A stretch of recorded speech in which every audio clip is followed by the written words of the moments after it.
So Tony, Eckhart Tolle, Power of Now, very popular spiritual teacher. You once called him a monster, or the things no, or is that just somebody just might gossip? have said I did. It's just gossip. Yeah. Of course, he's not a monster. There's no such person as Eckhart Tolle. No. There's no such person as Tony Parsons. Mm-hmm. Oh no, but there's no connection between what he communicates and what's communicated out of the other. There simply is no connection, because again, he is a teacher of becoming. He's what I call a teacher of becoming. He's teaching people that they have free will and choice, and they can move from A to B.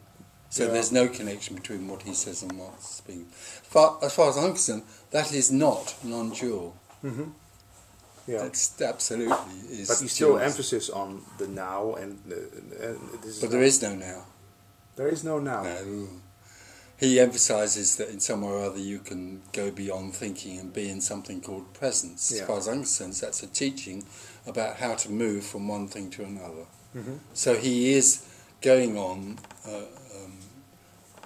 teaching people and influencing them and telling them that they can find something for themselves. There isn't anything for anyone to find, because nothing has ever been lost. That's a great statement. But it still gives people a lot of... Me too, before I saw your DVDs, Jeff Foster, it gives you a sense of peace. So it's nothing wrong with that. There's nothing right or wrong with anything at all. Everything is the absolute expression. Yeah. Eckhart Tolle's communications are the absolute expression of wholeness. But also there's nothing wrong with exposing the futility of those teachings. Mm-hmm. Yeah, of course. But yes, there are all sorts of people out there, therapists and teachers and so on, who make the principle of the prison more comfortable. The prison more comfortable. Absolutely. And there's nothing. What's wrong with that? Absolutely nothing. No. There's nothing wrong with it. It's far more intelligent than religious instruction. It's far more up to date and intelligent. But it has no connection with what I call absolute non-duality. Yeah. The two don't meet. One is comforting and helping people. And the other one is pointing to something beyond that.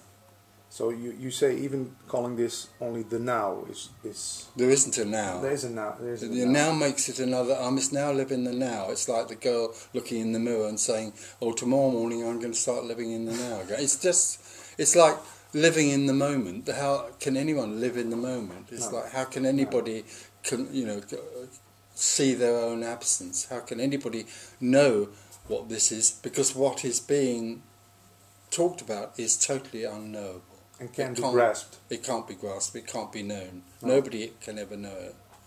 So, the idea of seeking for it is futile.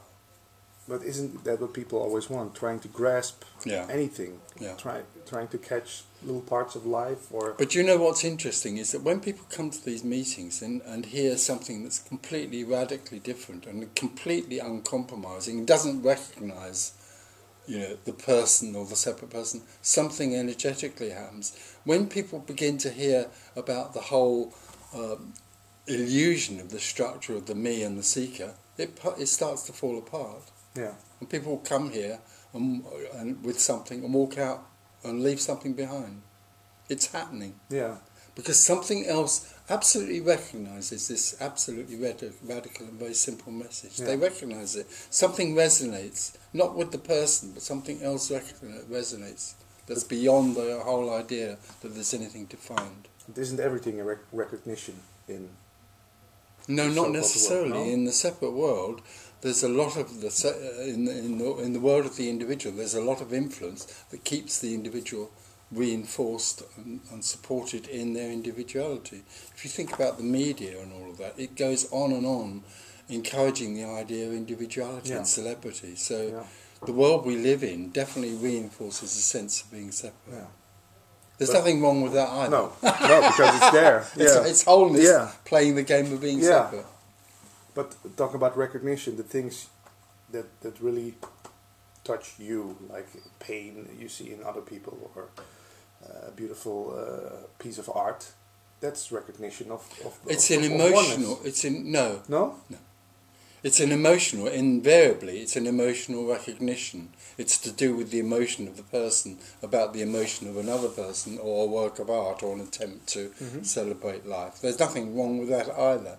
But oneness is not to do with an emotion. It's beyond emotion. You can't recognize it It's in anything. totally unrecognised. Nobody can ever describe it. We have people who are becoming liberated all over the place, and they keep on saying to me, Tony, I've listened to you, and you've tried to describe oneness, and you can't describe it to me, and I now can't tell you what's happened here. I can't describe it. Nobody ever can.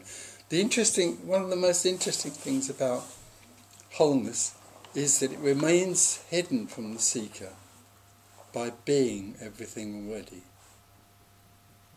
Yeah. That's how it remains hidden. It's everywhere. Everybody is in it, in a sense, but of course they feel they aren't, and they feel that they're in a story of me, which is a story about finding oneness, and that's the dilemma. It'll never be found.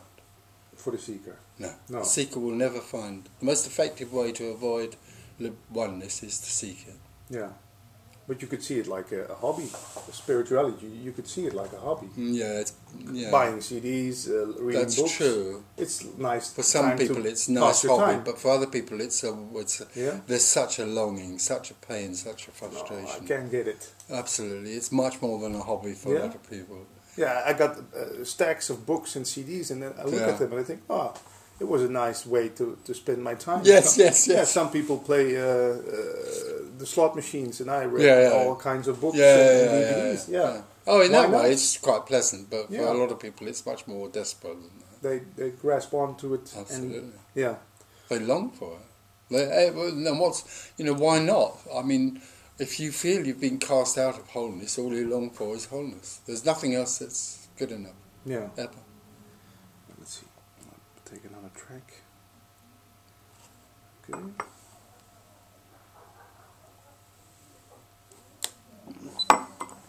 Still got... Yeah, well, okay, fine. I don't actually start at 2. Because people... Yeah. Especially in Amsterdam, funny enough. Come in late. Yeah? And a lot of people sitting in the And sun. in Ireland too. If you go to Dublin, they're all tailboats. Yeah? Come in half an hour Yeah? after or even Say an hour. hello. Amazing.